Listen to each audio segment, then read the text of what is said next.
Olá a todos e sejam bem-vindos a mais um episódio do podcast Passe e Desmarcação, podcast que vos vem falar sobre a atualidade do futebol internacional. Temos aqui uns dias de ausência, motivados por razões pessoais, vamos dizer assim. Já estamos nos quartos de final do Mundial, começaram ontem com o Marrocos-França, não vamos falar disso ainda, vai ficar para um episódio que será gravado no fim desta fase. Para já, vamos ter a análise ao que foi os oitavos de final do Mundial que está a ser disputado nos Estados Unidos, México e Canadá. Comigo tenho aqui o Camilo Gontachi, como é habitual. Camilo, como é que estamos? Olá Simão, boa tarde, bom dia, depende a que horas nos ouvem. Que saudades, posso dizer que saudades, depois destas ondas de calor, voltamos aqui no nosso estúdio para comentar a atualidade do futebol internacional, neste caso do Mundial, que aconteceu bastantes jogos muito interessantes, surpresas, que vamos ter prazer aqui a comentar juntos. Devido à ausência nos últimos dias, vamos aqui, antes de iniciar a discussão dos oitavos de final, dedicar aqui uns breves minutos a equipas que nos surpreenderam e que já foram eliminadas na fase anterior. Trouxemos 3 equipas, eu vou começar aqui por destacar a prestação de Cabo Verde. Excelente trabalho do Bobista ao serviço da seleção africana, a primeira vez no Mundial e com um grande impacto, vamos dizer, um empate logo na estreia frente à Espanha, um empate com o Uruguai, depois um empate com a Arábia Saudita, que confirmou o apuramento para a próxima fase, e ter levado a Argentina a prolongamento, a disputar o jogo praticamente até aos últimos minutos, até aos 120. Cabo Verde mostrou uma personalidade, uma força de vontade impressionante de mostrar valor e, podemos dizer, personalizado também no guarda-redes e capitão de equipa, o Vozinha. Tem talvez uma das melhores histórias deste campeonato do mundo. É uma equipa que nos encantou pela forma de jogar, pela força com que esteve presente no campo todos os minutos, deu muito trabalho às principais seleções e é uma das grandes histórias deste Mundial. Destacar aqui os jogadores, além do Vozinho, o Sidney Cabral, o Diney no centro da defesa, o Jovem Cabral na frente, jogadores conhecidos no nosso campeonato aqui em Portugal, e é uma grande campanha que caiu por pouco frente à atual campeão do mundo, que teve que suar imenso para bater os cabo-verdianos. Camilo, que equipa é que destacas deste campeonato do mundo e que já tinha sido eliminada antes desta fase dos oitavos de final? Pronto, Simão, também uma equipa africana neste caso, o Costa de Marfim, também podemos dizer que fez grandes jogos, por exemplo, contra a Alemanha, depois perdeu contra a Noruega, mas apesar disso, gostei imenso da forma como é que ele joga, um futebol direto, atrativo, eficaz, e com várias figuras aqui nesta equipa. Não quero ser repetitivo a dizer que Diomandé, isso já fica quase óbvio, a cada episódio, que meses falamos dele e não nos cansamos disso. Queria destacar alguém diferente, por exemplo, lateral esquerdo Conan, que joga no Gil Vicente, jogou porque já acabou o contrato, é um jogador livre, mas fez um grande campeonato do mundo. E também outras figuras menos conhecidas, por exemplo, fala-se agora muito do Christ Inau Olai, joga no Trabzonspor, mas equipas da Premier League dão 30 milhões por ele, ou seja, grande talento, meio centro, de 20 anos, titular da equipa do Costa de Marfim, que mostrou aqui grande balanço entre experiência e também juventude, porque temos futebolistas como o Kessie, Pepe, Conan, Sangaré também, Diomandé, que por acaso jogou só uma vez contra a Coração, e também Juventude, que já tinha dito, Doué, irmão do Doué da França, Diomandé como a estrela da equipa, e Boni do Inter. Podemos ver aqui vários clubes, futebolistas interessantes, que já ganham cada vez mais protagonismo também nas top 5, por isso acho que, de forma como é que eles jogaram, vale a pena, merecem este destaque no nosso podcast. Trouxemos também aqui outra seleção em comum para destacar, que como uma espécie de menção honrosa, o Senegal. Fez um Mundial também de qualidade. É certo que calhou num grupo um bocado ingrato para se poder fazer melhor figura, com França, Noruega e o Iraque, sobretudo frente às duas primeiras seleções que eu mencionei. Gostei muito de ver o Senegal equipa com um futebol também interessante, que dava gosto de ver. Certo que cai depois ali de forma um pouco ingrata com a Bélgica nos 16 aos de final. Estar a ganhar por 2-0 e depois acabar a perder por 3-2 e ainda por cima com um gol de grande penalidade. Foi o dito morrer na praia. Mas curiosamente falamos aqui de 3 equipas africanas. Mostra aqui uma coisa que é importante destacar, que é o futebol africano e a evolução que tem tido nos últimos anos e a quantidade de jogadores de qualidade que têm aparecido neste continente. E temos o Cabo Verde, Senegal, a Costa do Marfim, Marrocos, que chegou longe mais uma vez no Mundial. Tivemos o próprio Ghana, que causou algumas dificuldades. Congo também. Tivemos o Congo. Certo que o Congo, pronto, teve aquele jogo com Portugal onde teve muito bem, mas também Portugal, claro, de mérito da seleção portuguesa. Mas destacar aqui o continente africano pela qualidade que trouxe no Mundial e mesmo novas seleções, não houve aqui goleadas nem uma coisa assim fora do comum. Vamos dizer muitos parabéns a quem tem trabalhado nestas federações e aos jogadores que têm aparecido cada vez mais presentes nos principais campeonatos. O Camilo falava aqui do Diomande, do Boni, do Diallo, do Fofana, do Kessie, que está na Arábia Saudita, mas que também fez carreira em equipas dos Big Five. Há muito talento aqui a surgir e é um mercado que os clubes europeus têm explorado cada vez mais. Camilo, não sei se queres acrescentar aqui mais alguma coisa em relação a este tema antes de prosseguirmos Podemos para prosseguir os oitavos de final. Começamos então pelo primeiro jogo, quer dizer, não foi necessariamente o primeiro jogo, mas aqui por questões convencionais vamos começar por este jogo em específico. Portugal 0, Espanha 1. Ditou a saída de Roberto Martínez do comando técnico da seleção portuguesa, algo que também era mais ou menos conhecido. Jorge Jesus será o novo treinador da seleção portuguesa, mas isto são questões para outra oportunidade. Falando do jogo em si, uma vitória justa da Espanha que não fez uma exibição por aí além, vamos dizer assim, não foi uma Espanha que tenha propriamente encantado. Aliás, a Espanha neste campeonato do mundo não tem propriamente sido uma equipa encantadora, tem muito boas individualidades, tem uma forma de jogar do ponto de vista coletivo em que os jogadores conhecem muito bem, sabem tudo aquilo que têm que fazer e há muita complementaridade. E, sobretudo, tem sido por aí que a Espanha tem sido superior. Uma equipa que ainda não concedeu golos. É certo que ainda não teve um teste propriamente muito forte às suas capacidades defensivas, mas ainda assim, capacidade de reter a bola, de estar mais tempo no meio campo adversário, de a recuperar rápido, também é logo uma forma de defesa que, como diriam treinadores bastante conhecidos da nossa praça, a melhor forma de defender é ter bola. Porque quem tem bola não vai ser alvo de ataque. E só por aí já se está a defender.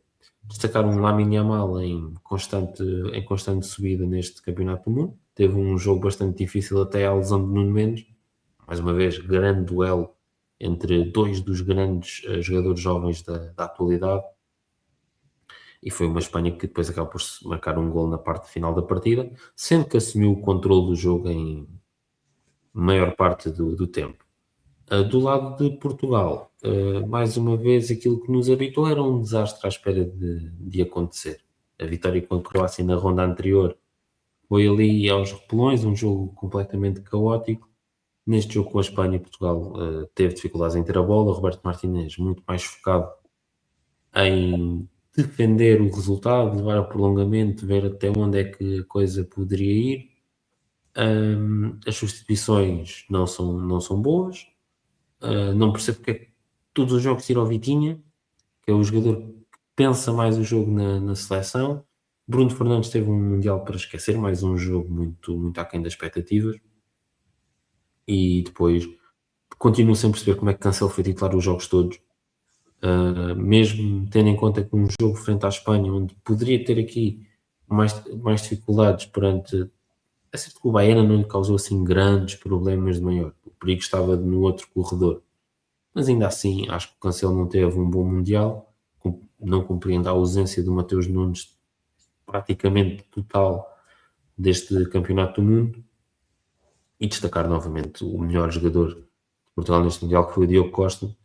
Eu posso dizer facilmente que se não fosse Diogo Costa, Portugal tinha perdido com a Espanha, tinha perdido com a Croácia, tinha perdido sem dúvida nenhuma com a Colômbia, e mostrou, Portugal neste Mundial mostrou tudo aquilo que o Roberto Martínez não conseguiu fazer na seleção: criar uma ideia de jogo, potenciar os principais jogadores, e instalou uma mentalidade medíocre na seleção portuguesa. Queria falar ainda na Espanha do Luís de la Fuente, que ao contrário do Roberto Martínez conseguiu ler o jogo, perceber aquilo que tinha que fazer, lançou os jogadores que pudessem fazer a diferença, Ferran Torres e Merino, que acabam por estar envolvidos no gol da vitória, e a numerologia teria o Roberto Martínez, porque Portugal perde no dia 6, nos descontos, com o gol do número 6. Portanto, foi esta a numerologia que Roberto Martínez acreditava e que não trouxe nada de bom a Portugal, mais do mesmo, e só está surpreendido quem não seguiu a seleção até o início do Campeonato do Mundo. Camilo, o que é que te apraz dizer sobre este jogo e sobre a saída de Portugal do Mundial? Pronto. E a minha avaliação também é muito negativa. Desde o início não tinha boa impressão, porque antes do primeiro jogo já se falava muito de seleção também temas fora de futebol, ou seja, porque futebolistas passam tanto tempo na praia, porque chegaram como a última seleção mundial, que já estão acostumados no clima, nas condições nos Estados Unidos, México, que são totalmente diferentes do que na Europa. Falava-se muito tudo menos de futebol, que já não é bom sinal. Segunda questão, como já tínhamos mencionado, Diogo Costa foi eleito o melhor homem do jogo.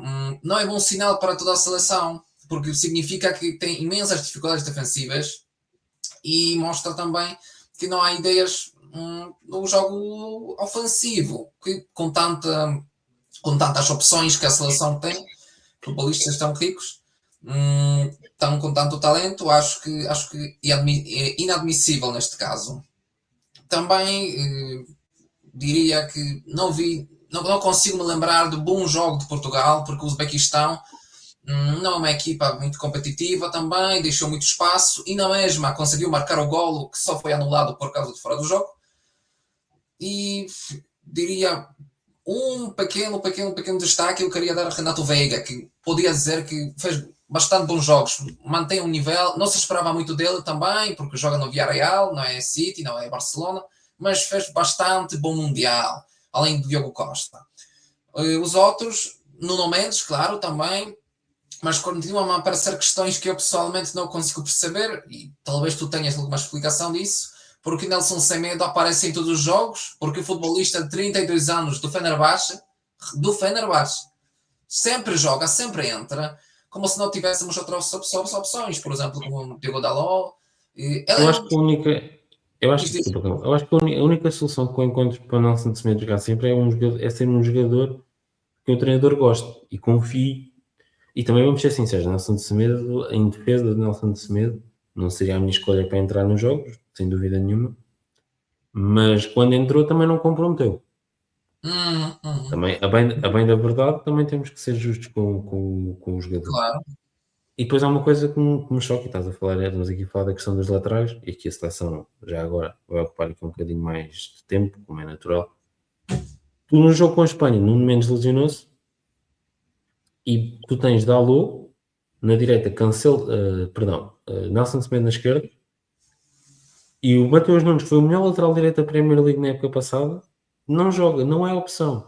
Não é opção, uma jogou coisa, um bocadinho mais. uma coisa que é uma coisa completamente absurda, que não tem explicação. E depois há outra coisa, desculpa interromper-te, Camilo, que é, se te chamas Gonçalo nesta convocatória para jogar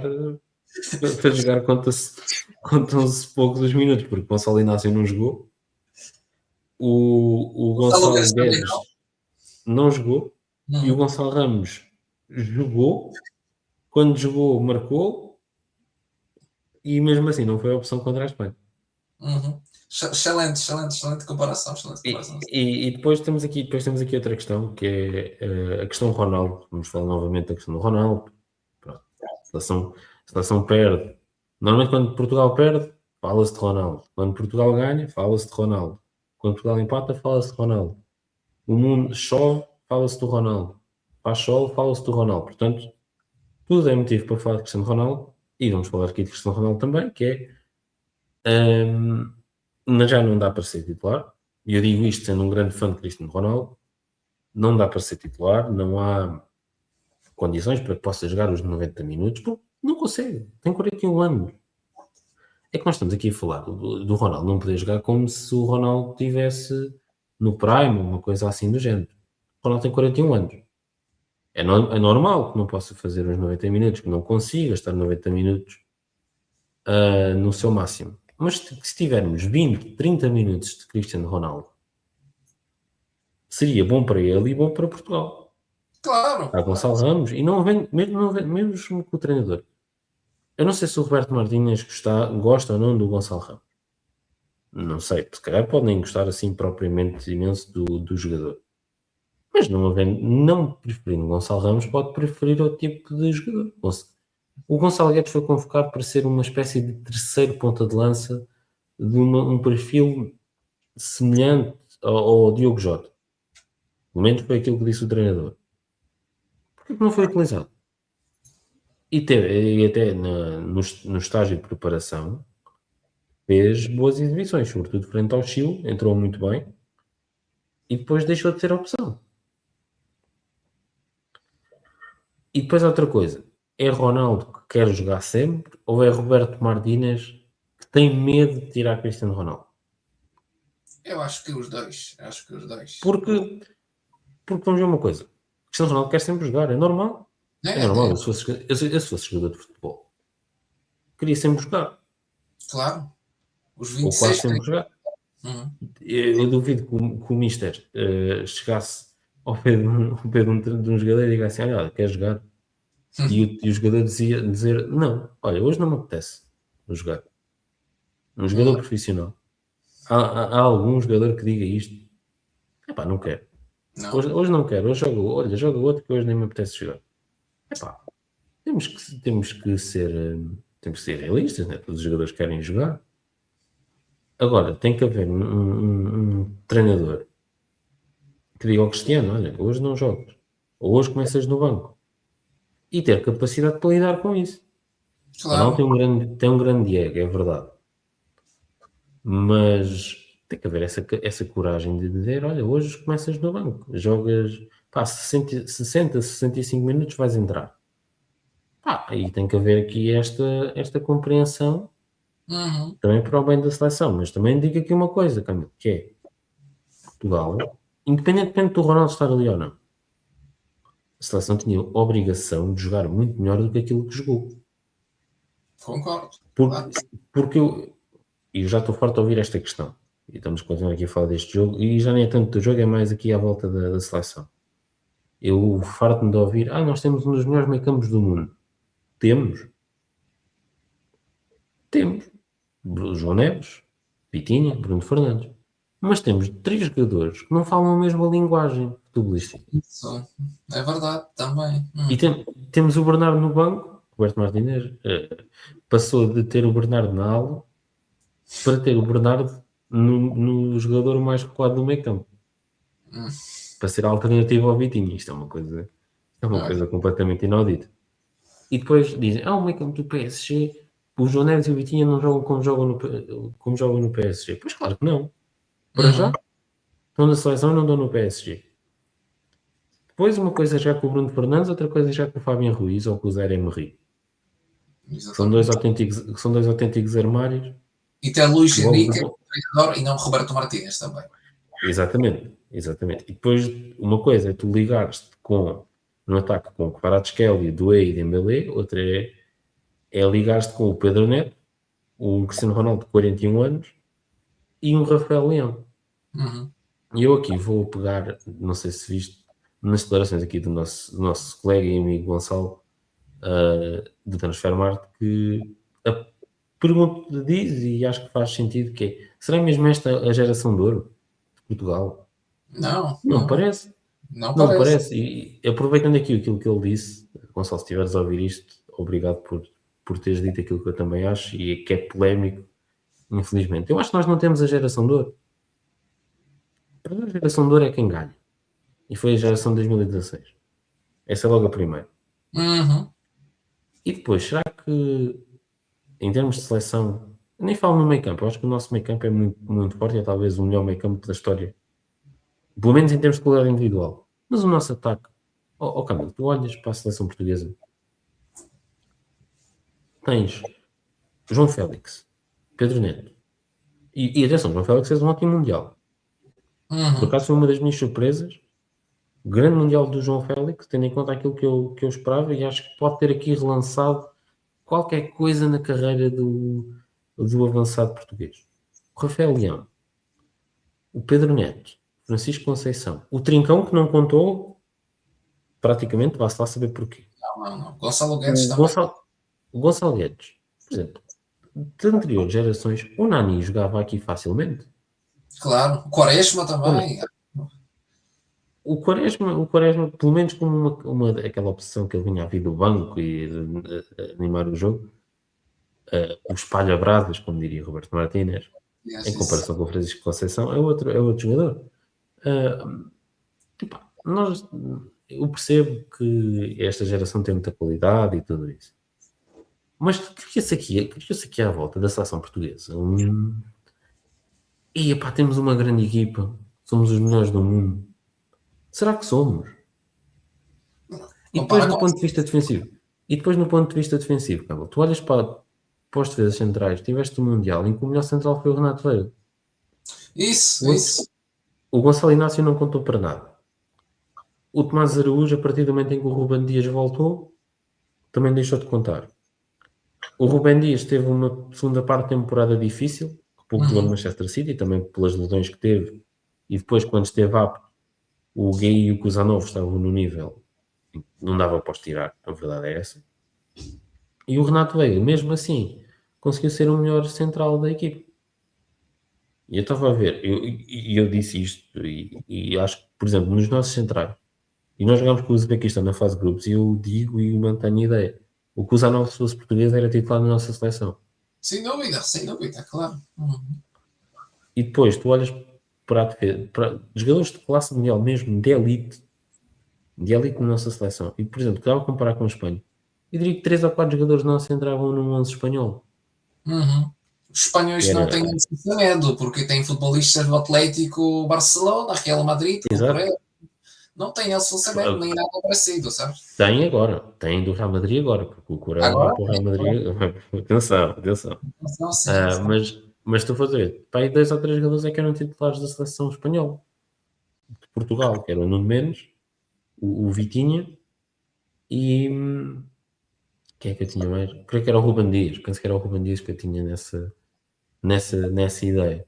Uhum. E não meto o guarda-redes porque para mim é meio bizarro como é que o Unai Simão é titular na seleção espanhola e não o Raya, que é um dos melhores guarda-redes do mundo. Mas pronto, e o Juan Garcia. Pronto, Uhum. é uma coisa que me ultrapassa. Mas deixando aqui, para rematar esta questão de seleção, é um Mundial fracassado, onde nada correu bem, mas era uma tragédia à espera que acontecesse. Uhum. Não surpreende ninguém, acho que ninguém deve ficar surpreendido e só surpreende mesmo quem não andava a ver a seleção. Porque nós aqui já falámos dos problemas, e nós e podcasts e mais conhecidos aí da nossa praça, sobre as questões com o Roberto Martínez, sobre a pouca evolução que houve e os resultados estão à vista. Jorge Jesus vai ser o novo treinador. Falando brevemente, acho que é uma ótima escolha. Veremos é como é que Jesus se adapta ao contexto de seleção. Acho que 4 anos de contrato com um treinador já com 71 anos é um bocado arriscado. Acho que pelo menos até o Mundial de 28 e depois de logo se ver como é que ele estava em termos de querer continuar o desafio. Mas ainda assim é uma excelente escolha. Camilo, para fecharmos aqui Portugal, até porque já vamos com algum tempo de podcast e temos mais jogos para falar, brevemente, o que é que tens a dizer sobre a escolha de Jorge Jesus? E, por acaso acho que um perfil certo, porque um treinador com personalidade, isso que falta na seleção do Roberto Martínez. Eu gosto deste tipo de treinadores com mão dura, que consegue tomar decisões difíceis e colocar as peças como apetece o treinador, não como apetece o futebolista, neste caso o Ronaldo ou o Jorge Mendes. Por isso acho que uma aposta muito certa. Também acho que não se fala muito, mas Jorge Jesus tem esta vantagem de trabalhar em vários contextos, ou seja, futebol português, Estrela da Amadora, Braga, Sporting, Benfica, Brasil, Flamengo, futebol árabe, Al Hilal, Al Nassr, que também abrem mais perspectivas. Ou seja, no caso do Mundial, por exemplo, ou jogos internacionais, ele já tem estas noções de como é que se joga com, por exemplo, adversário árabe ou asiático, ou como que se joga com o Brasil, como é que jogam os brasileiros, porque é uma experiência prática. E acho que com tantas experiências que ele tem, personalidade que ele tem, quantidade dos memes que vão ser produzidos nos próximos meses, acho que uma aposta muito certa. E eu, por acaso, gosto porque quem deve mandar na equipa é o treinador, não é um futebolista, porque aqui no discurso do Ronaldo, sempre a narrativa eu, em vez de nós, porque nós somos seleção, nós somos um grupo de 26 e não sou eu que bate recordes, não sou eu quem marca penaltis, somos nós. Por isso, mas olha que Jorge Jesus também vai ter muito eu no discurso. Também, mas ele pode, porque é um treinador e ele é quem manda aqui. Por isso, vamos ver também. Tenho curiosidade se vão aparecer outra vez futebolistas como Nelson Semedo, Rubén Neves, ou vai também tentar colocar Gonçalo Ramos como lateral esquerdo, também não sabemos isso. Mas fora das brincadeiras, podem aparecer nomes novos, por exemplo, o Kenda, vamos ver como corre no Chelsea, ou se vai apostar a arriscar um bocadinho os nomes, um bocadinho refrescar a equipa, vamos ver, mas na minha opinião uma aposta muito certa. Como eu disse, Pedro Proença, treinador com perfil que conhece futebol português, realidade portuguesa, e Jorge Jesus encaixa na perfeição deste perfil e acho que deve correr tudo bem.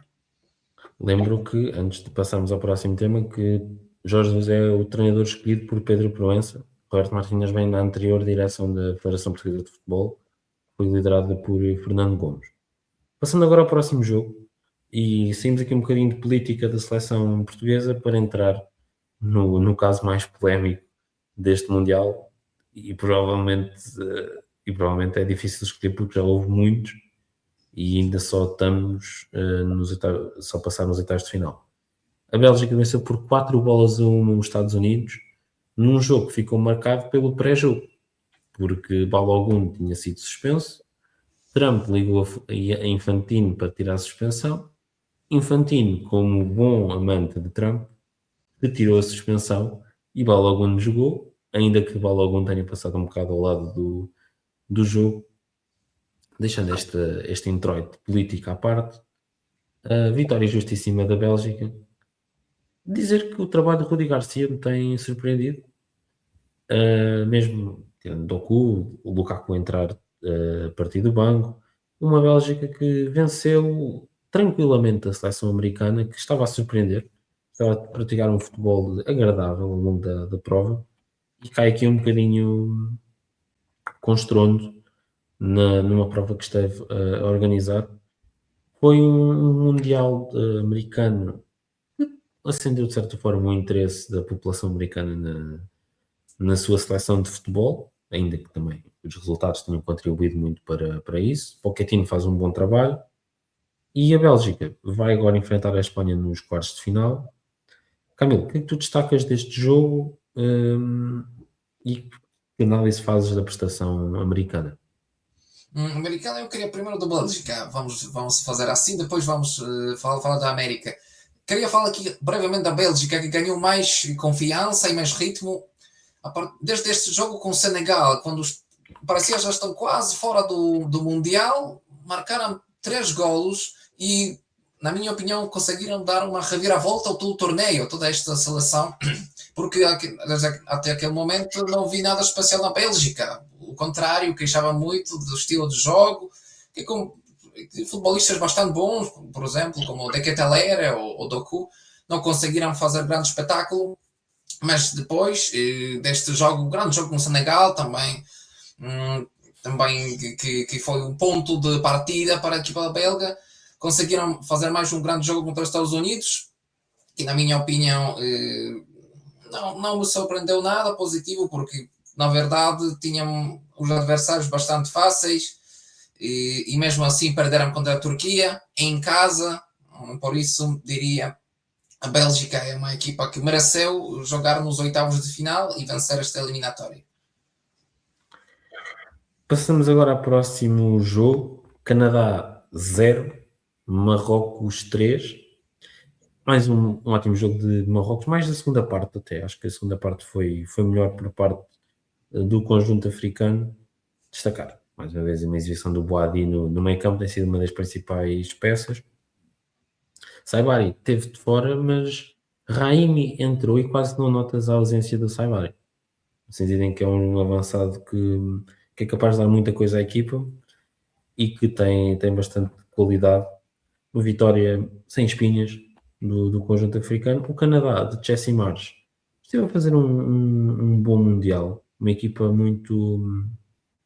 com muita pressa em fazer as coisas. Tão depressa, que às vezes até se esqueci que é preciso marcar golos. E neste jogo os golos ficaram em falta. Marrocos marcou 2 golos mais na parte final da partida, mas é uma vitória justíssima do conjunto africano. Bons jogadores, Canouse, o Boadi, o Brahim Dias a partir do corredor direito.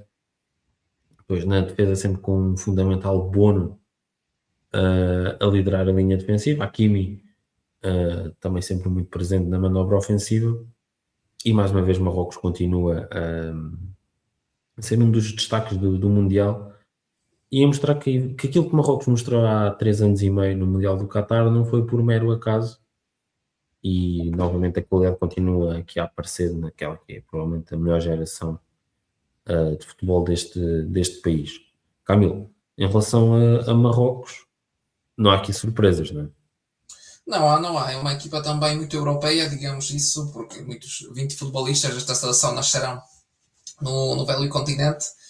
Mas também aqui eu queria destacar várias figuras que já tinhas falado do Boadi, um grande futebolista que representou França nas seleções já de sub-21 e depois optou pelos Marrocos. Ou Naí, que aparece em mundiais, digamos assim, porque o Qatar também fez um grande mundial, que deu um bilhete, digamos, para a Marsella, onde infelizmente não correu tudo bem.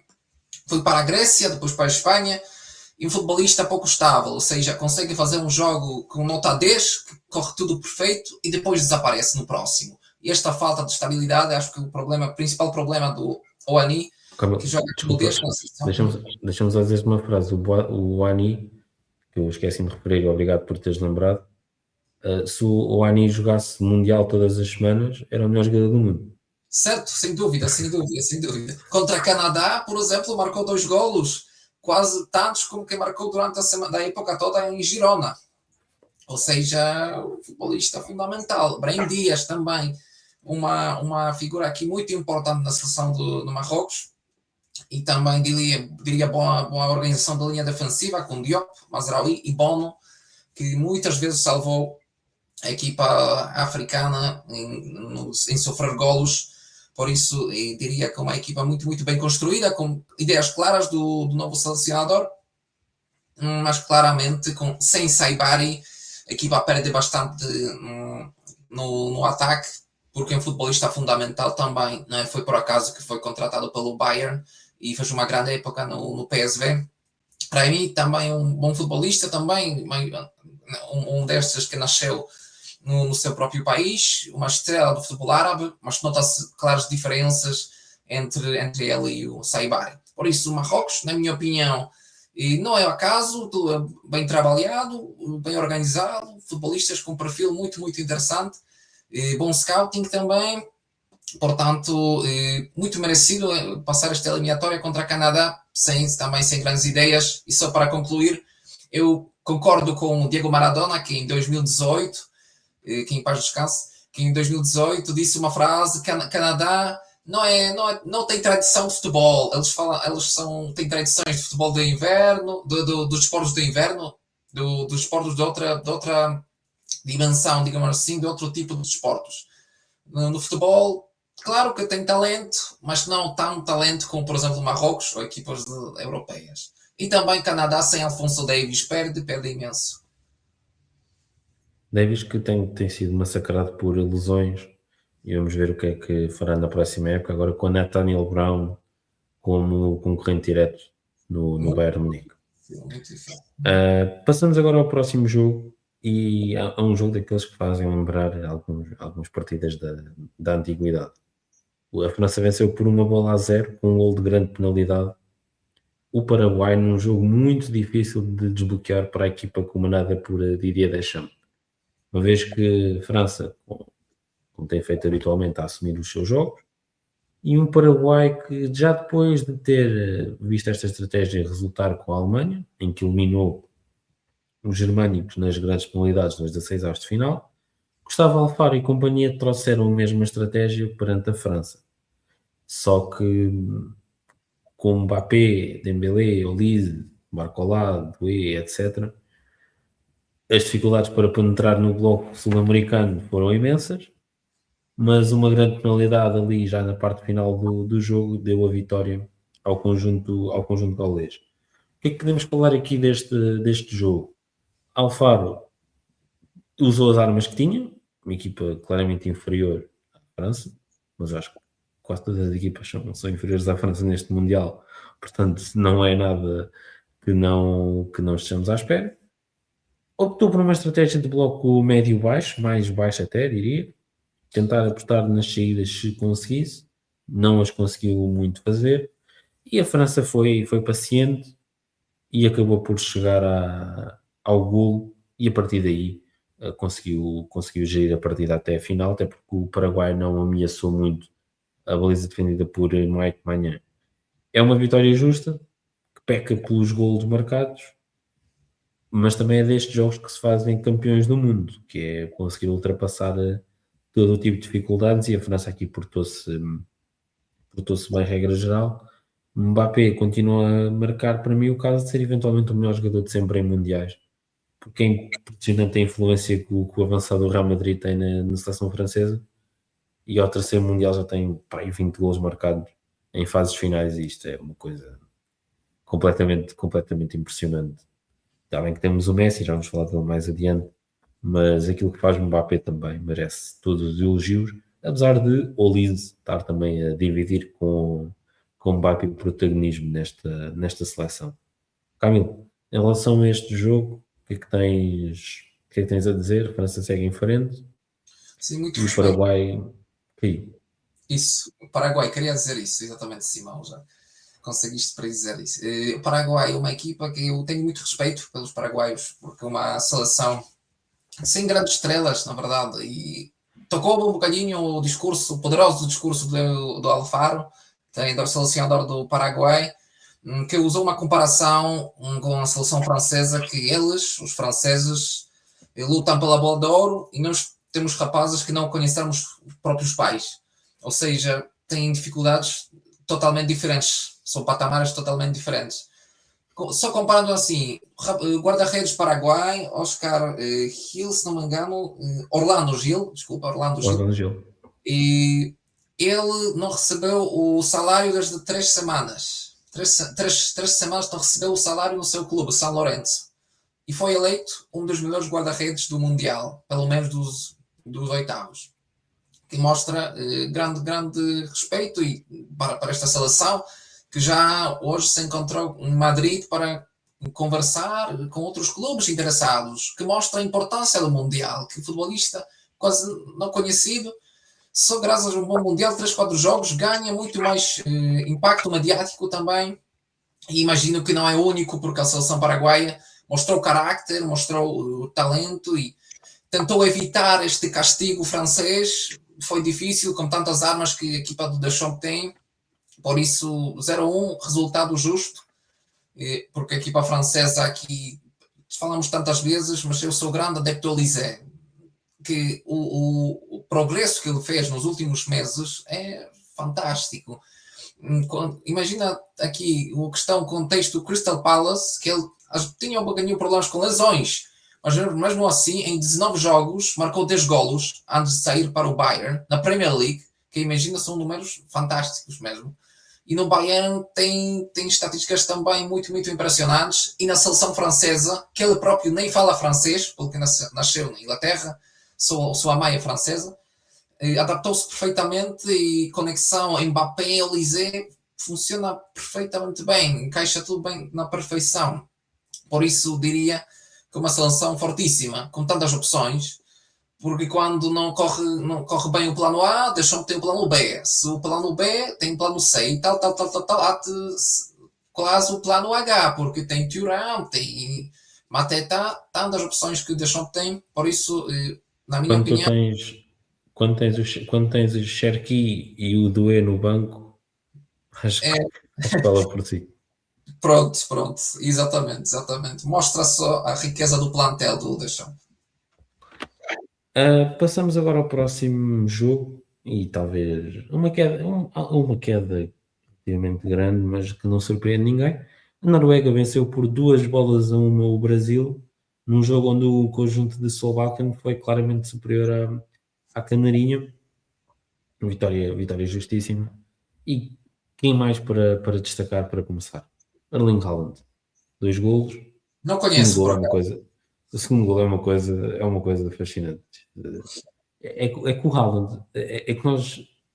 O Haaland marcar já é uma coisa tão banal. Antigamente era o Messi e o Ronaldo que marcavam praticamente sempre. Hoje temos o Haaland e o Kane, mas o Haaland tem uma relação com a baliza que é uma coisa espetacular. Como eu costumo dizer, ele precisa de uma oportunidade para marcar 2 golos. Uhum. Foi, Tá foi o certo. que ele acabou por fazer. A Noruega pratica um futebol que tem em Haaland a referência ofensiva, como é completamente natural, mas não é só o Haaland nesta equipa. Tens depois um ataque com o Sorloth, partido com o da direita, apesar de eu preferir o Oscar Bob, sinceramente. E o Nusa, o próprio Sheldon, porque entrou muito bem no jogo, faz uma assistência no jogo. Até o próprio Washington está no banco de suplentes. É uma equipa com muitas soluções e que pratica um futebol atrativo, e consegue levar muito facilmente a bola aos seus finalizadores.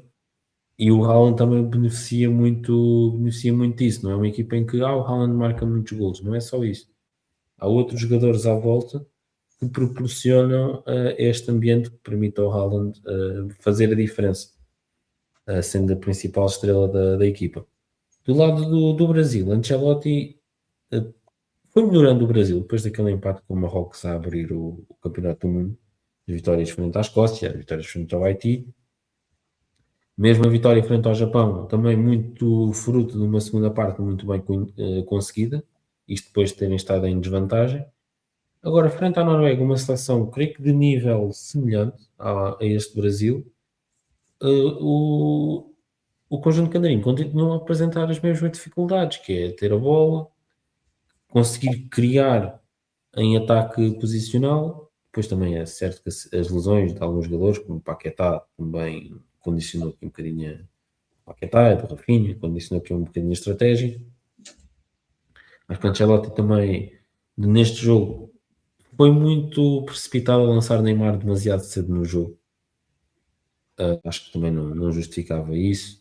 A minha opinião sobre a convocatória do Neymar já é conhecida, não vale a pena estar aqui a repetir muito, mas foi um Brasil mais na fase, na aposta pela fé do que propriamente numa coisa muito trabalhada e com resultados práticos que acabaram por não existir. O gol do Neymar de penalti acabou por acender uma pequena esperança de poder empatar eventualmente o jogo, mas já foi numa fase muito tardia. A Noruega vence com toda a clareza, com toda a justiça, e o Brasil, tal como Portugal, mas acho que não tão mal, era uma derrota à espera de acontecer, não surpreendeu absolutamente ninguém esta eliminação do conjunto brasileiro. Ancelotti renovou recentemente por mais 4 anos, isso é conhecido, e daqui a 4 anos acho que podemos ver se calhar um trabalho mais desenvolvido por parte do técnico italiano no Screte. Camilo, em relação a este jogo, há um de mais 10 e o Brasil disse adeus. Claro. Diria na seleção da Noruega, falaste muito das futebolistas, parte ofensiva, Haaland, Sheldrup, Solot, Nusa, mas também o herói, não tão falado, foi Ørjan Nyland, guarda-redes da Noruega, fez excelente exibição também. Eu próprio não podia acreditar se mesmo o Nyland, futebolista de 35 anos, que atenção, é suplente de Vlahodimos no Sevilha, que chegou a jogar 2 vezes esta época, fez grande Mundial, e por acaso, quando vejo aqui a sua carreira, o seu percurso, nunca chegou a ser uma grande estrela, porque jogou na Alemanha, as equipas muito fracas, Ingolstadt, depois foi sempre suplente, Aston Villa, Leipzig, Sevilha, perdeu a titularidade, e aparece no Mundial com 35 anos, e parece que um futebolista é como um vinho, ou seja, quando mais velho, melhor, o sabor é melhor. E no caso do Nyland é um bocadinho assim, porque fez um excelente jogo, como se tivesse 4, 5 ou 6 mãos, e conseguiu, não digo que sozinho, porque é um trabalho coletivo, mas quase em várias situações travar o Brasil e os ataques de Ryan, ou mesmo também defender o penalti de Bruno Guimarães, que também mostra grandes habilidades deste guarda-redes. Por isso, muito, muito respeito, parabéns para o Nyland. E a seleção brasileira, na minha opinião, não é uma boa geração dos brasileiros. Eu concordo com o Ricardo Quaresma, porque consegui ouvir uma entrevista, live mode, e ele disse uma coisa que a televisão brasileira, neste caso, que eu concordo também, que os brasileiros querem ser mais europeus do que os brasileiros próprios, ou seja, tiraram esta samba brasileira, o futebol deles.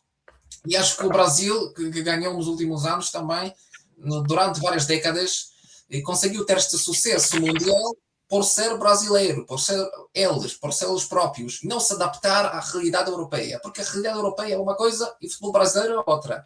Ou seja, este dinamismo, esta magia, digamos que o futebol joga bonito também, esta forma de jogar, uma forma também, além de eficaz, também muito bonita. Pode ser por falta da qualidade, do perfil dos futebolistas, porque já não temos Ronaldinho, Neymar já está numa etapa da carreira bastante complicada, cheia de lesões. Por isso diria o Brasil, para mim não me convence nada. E Endrick, que também tão criticado por não lançá-lo, Ancelotti, apareceu no jogo contra a Noruega e despareceu uma situação para marcar. Não vejo outra explicação aqui, situação 1 contra 1 contra a Nyland e nem acertou na baliza. Por isso uma eliminação muito séria, muito justa, diria eu. O problema para o Brasil é agora tentar encontrar soluções. Óbvio que os laterais não são do grande nível também, comparando com o passado. Danilo do Flamengo não é Danilo da Juventus, nem da Manchester City.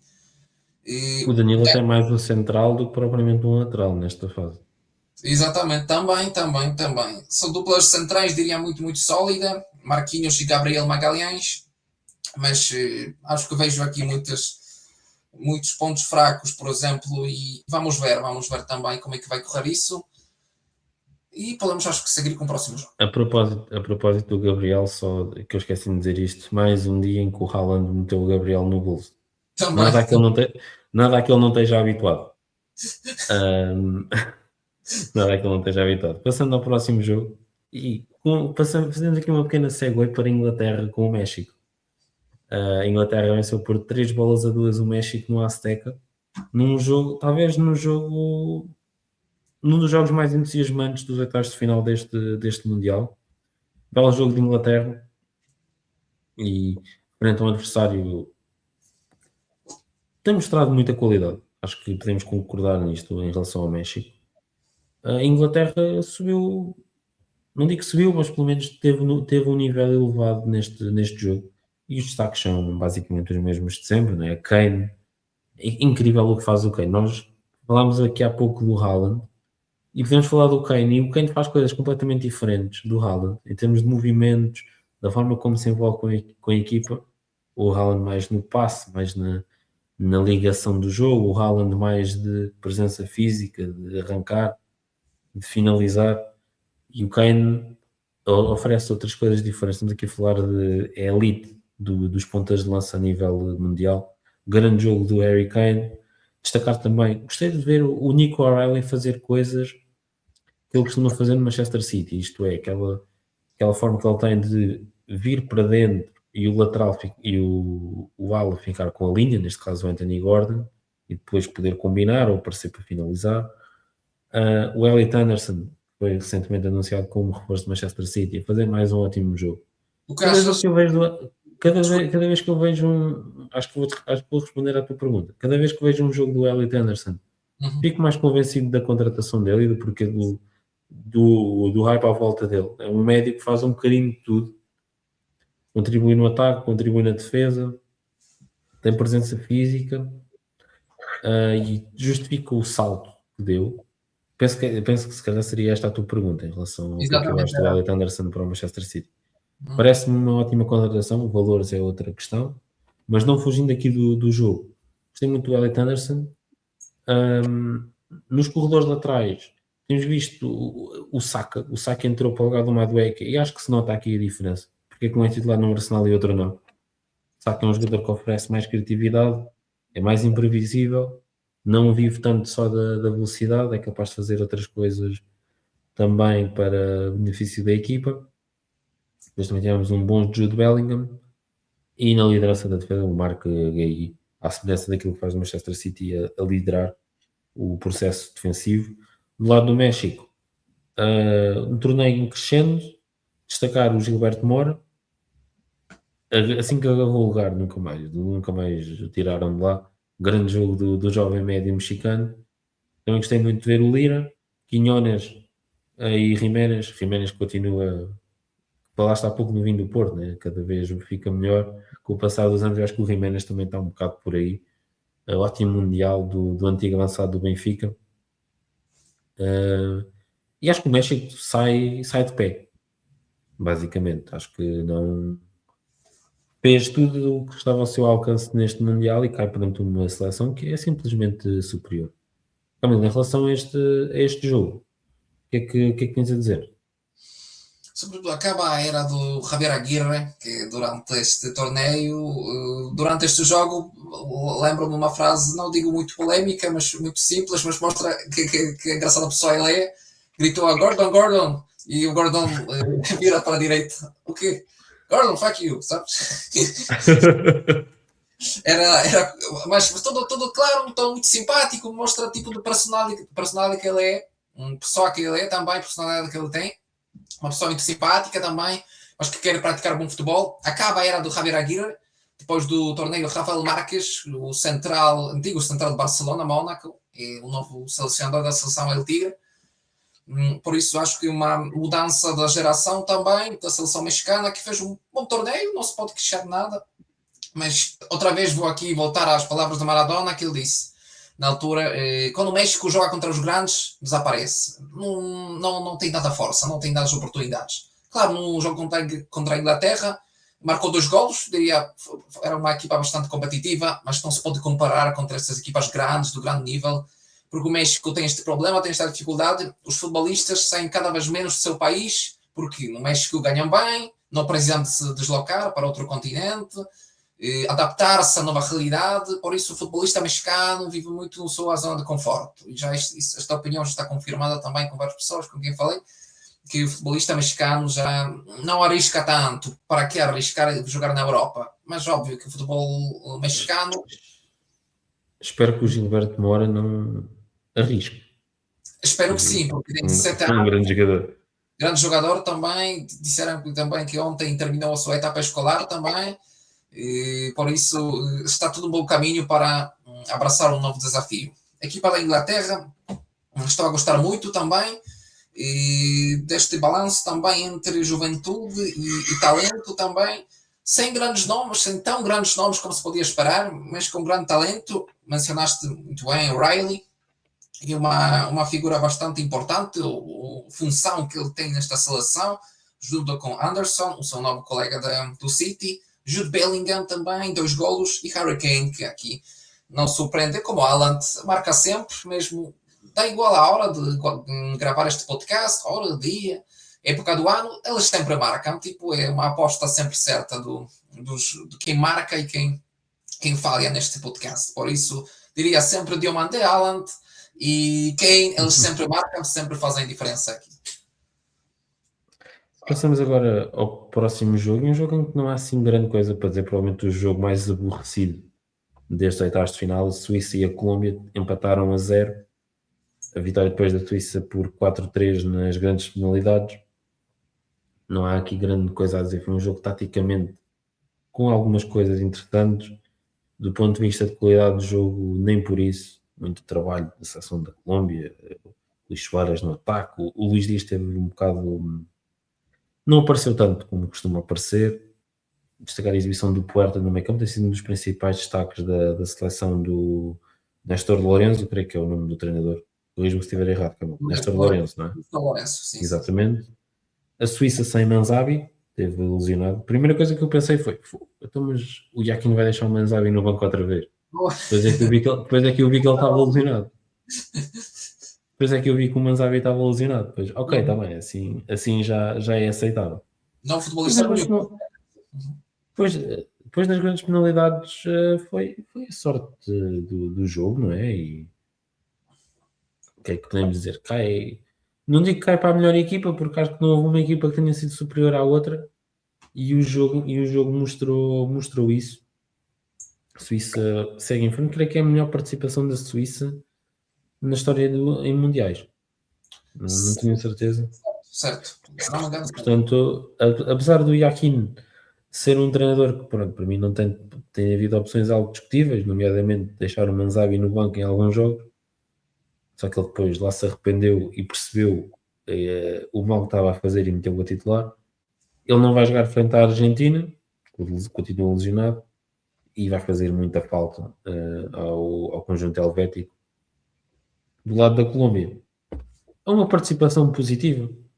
Penso um grupo que tinha Portugal, depois passa o Ghana com alguma, não digo facilidade, mas passa bem pelo Ghana, que deu muitas dificuldades à Inglaterra, lembramos disso, e até à Croácia, e cai aqui frente à Suíça, um adversário de igual dimensão, vamos dizer assim.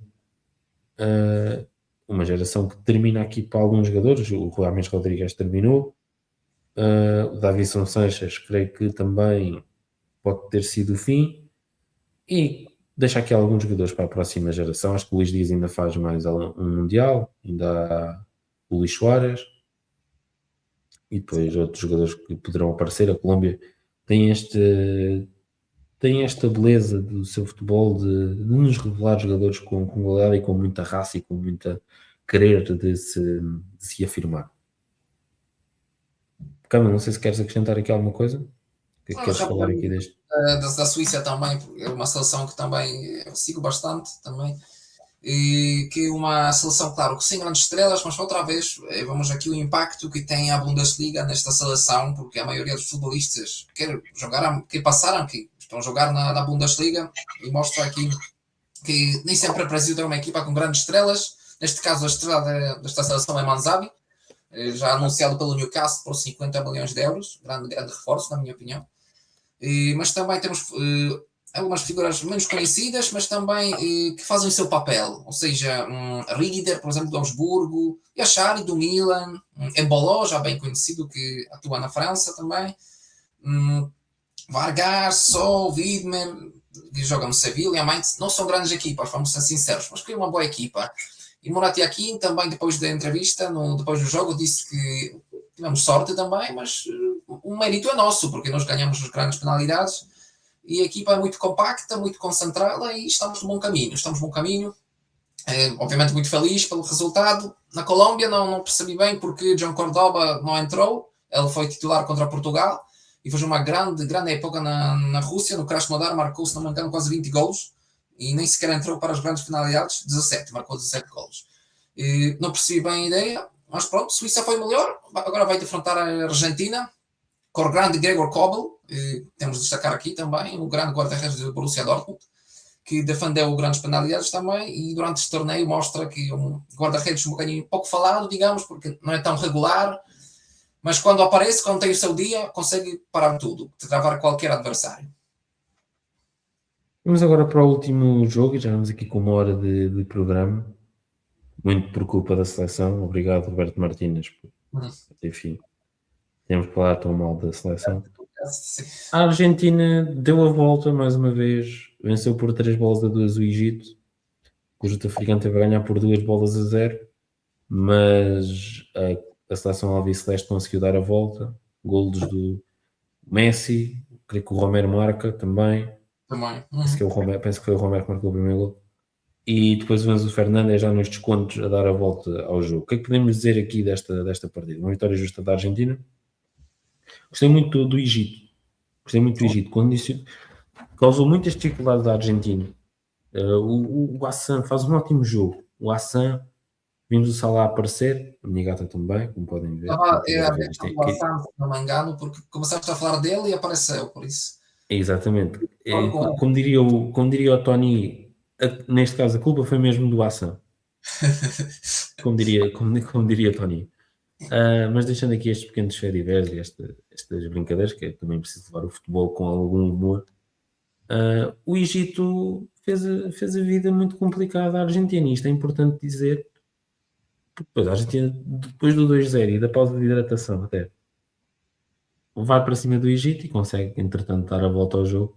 Depois metes o Messi. O Messi não estava a fazer um jogo nada por aí além, mas quando metes 5, 10 minutos do Messi em nível top, é o suficiente para despachar os adversários. E o que dizer desta Argentina, que é uma equipa que coletivamente não está a fazer um Mundial por aí além. Tem um Messi num nível absurdo, depois tem assim, algumas individualidades, o Enzo, o próprio Ronaldo Alvarez não fez uma exibição por aí além neste jogo, mas depois tens o Messi, tens aquilo que ele consegue dar à equipa, aquilo que ele consegue despertar na equipa, e depois isto é coisas que fazem a diferença frente a adversários de dimensão inferior, e é uma vitória. Ali a partir do primeiro gol, eu acho que a partir do primeiro gol da Argentina, acho que toda a gente pensa, bem, a Argentina vai dar a volta ao jogo, e é uma questão de tempo numa partida em que lá está o Egito. Teve o Marmoush a sair do banco, é importante também dizer isto, mas que teve no Zico e no Hassan os principais destaques. E o guarda-redes do Egito que também fez uma ótima exibição, a defender muitas oportunidades de gol criadas pela Argentina. Eu continuo com uma ideia em relação à Argentina que tinha em relação ao Brasil e Portugal, que é um adversário de igual valia, ou semelhante, pode causar muitos problemas à Argentina e eventualmente mandá-los para casa. Só que a Argentina está a ter, eu não quero dizer sorte, porque acho que também é incompetência dos outros adversários, porque Portugal podia ter passado em primeiro e não passou, mas está a ter um calendário bastante acessível. Venceu primeiro a Cabo Verde, Com já dificuldade. venceu o Egito, venceu Cabo Verde com dificuldades, no prolongamento, como falamos no início do episódio. Venceu o Egito com dificuldade também. Não ainda mais. Acho que com a Suíça vai também passar, com mais ou menos dificuldade, mas com a Inglaterra ou Noruega, acho que a coisa poderá não ser assim tão simples de resolver como foi aqui. Simples no sentido de bastar arrancar as principais estrelas e a coisa resolver-se. Acho que Scaloni tem aqui um desafio para levantar aqui a equipa em termos de qualidade coletiva, vamos dizer assim, porque individualmente quem tem Messi está sempre mais perto de ganhar e é inevitável, basicamente. Camilo, em relação a este jogo, para fecharmos aqui os oitavos de final, Messi. Certo, o grande jogo da Argentina, mais uma vez também do Messi. Grande jogo, grandes últimos minutos, digamos assim, porque o Egito merece aqui muito mérito, que também marcou o gol que não foi validado por causa de, se não me engano, uma falta, sim, do futebolista do Egito. Mas tu olhas para o plantel do Egito e não sei se te lembras, mas tens grandes estrelas como o Trezeguet, Zico, Dunga, só que não são estes que nos conhecemos bem da história, são futebolistas com um nível um pouquinho inferior, mas mesmo assim, a equipa com Salah ou Marmoush como suplente, mostra que a seleção do Egito fez um excelente jogo, muito mérito. E faz um bom Mundial. Faz um bom Mundial também. Eu sempre quero reforçar a minha ideia aqui que o ponto forte do Egito são vários futebolistas do mesmo clube, sobretudo na linha defensiva, porque Chuber, Ani, Ibrahim, Atia, Ashnur, todos jogam no Al-Ahly, mesmo clube, o maior do Egito. E acho que isto facilita muito o treinador, porque eles se percebem mesmo sem falar, sem conversar já. conseguem precipitar alguns movimentos no campo, que isso é uma grande vantagem, em vez de tentar colocar várias peças, por exemplo, no Cabo Verde é totalmente diferente, futebolistas que jogam equipas totalmente diferentes, Turquia, Emirados Árabes, Holanda. Aqui temos um coletivo que, diria, 90% da seleção são futebolistas mesmo do que jogam atuam no Egito, ou, neste caso, do Al-Ahly, que, sem dúvida, é uma grande vantagem e também mostrou que este ponto de se perceber bem no campo é uma mais-valia para a equipa do Egito. Hassan, eu por acaso não sei se era Hassan ou Maradona reencarnado também, porque parecia mesmo. Eu perseguia ele no Oviedo, a pior equipa do campeonato espanhol, não marcou nenhum golo, não me lembro de uma assistência dele, passou desapercebido quase no campeonato espanhol. E no jogo contra a Argentina fez uma grande assistência e foi quase imparável no corredor direito. Por isso, um candidato. Mundial tem estas coisas.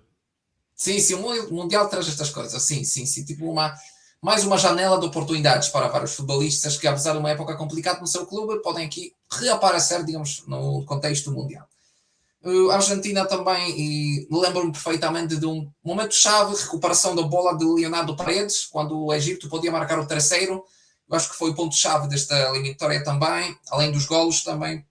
A Argentina a sofrer imenso, mas conseguiu aqui dar a reviravolta e na próxima ronda a Suíça vai ser um adversário um bocadinho mais complicado, mais compacto e não vai deixar tanto espaço para a equipa de Scaloni.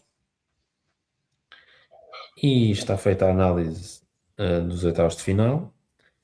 Quarto de final vamos ter França com Marrocos. Já se jogou, França venceu, está nas meias finais, mas vamos falar disso no próximo episódio. Vamos destoar aqui muito do tema deste episódio de hoje. Vamos ter um Espanha-Bélgica. Hoje, sexta-feira, estamos a gravar aqui no dia 10 de julho, 10 anos depois da conquista do europeu por parte de Portugal. Certo. Estranho que ainda não é feriado, ainda não foi assinado feriado, portanto, está mal. Vamos ter um Noruega-Inglaterra e um Argentina-Suíça. Estava aqui a ver a cabo e isto enganou. São jogos para ver agora nos próximos dias. Vejam, eu e o Camilo vamos estar aqui para falar sobre isto. Provavelmente na segunda-feira. Na segunda-feira vamos voltar aqui para falar sobre os quartos de final e provavelmente lançar as meias finais deste Mundial. Portanto, por hoje é tudo. Está feito mais um episódio. Camilo, obrigado por teres marcado aqui presença e por novamente estarmos reunidos para falar sobre aquilo que gostamos imenso, que é futebol.